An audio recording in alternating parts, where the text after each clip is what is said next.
একটি লাঠির ইশারায় ৩৬০টি মূর্তি ধ্বংস হয়ে গেল? কিভাবে সম্ভব?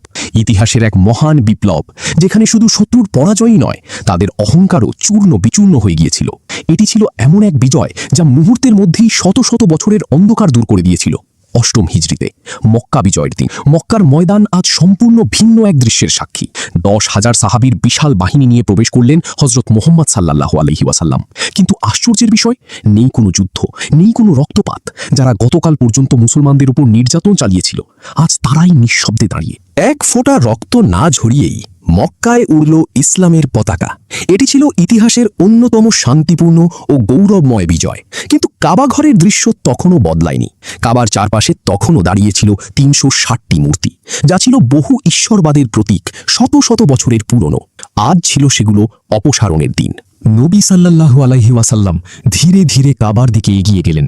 তার হাতে ছিল একটি লাঠি। তিনি মূর্তিগুলোকে হাত দিয়ে ভাঙেননি, বরং তিনি লাঠি দিয়ে সেগুলোর দিকে ইশারা করছিলেন এবং তিলাওয়াত করছিলেন পবিত্র কুরআনের আয়াত, যা আল হাক্কু ওয়া যাহাকাল বাতিল ইন্নাল বাতিলা কানা যাহুকা।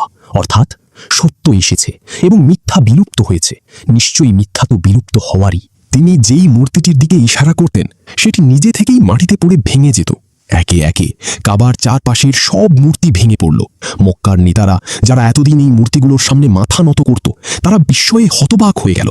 ভারী পাথর ও কাঠের সেই মূর্তিগুলো, যেগুলো সরাতে বহু মানুষের শক্তি লাগত, সেগুলো যেন এক ইশারাতেই ধুলায় মিশে গেল। চারদিক থেকে ভেসে এলো সাহাবীদের তাকবীর, আল্লাহু আকবার, আল্লাহু আকবার। মক্কার আকাশ বাতাস আল্লাহর প্রশংসায় মুখরিত হয়ে উঠল। সেদিন প্রমাণ হয়ে গিয়েছিল, সত্যের জয়ের জন্য সবসময় অস্ত্রের প্রয়োজন হয় না, সত্য নিজেই যথেষ্ট।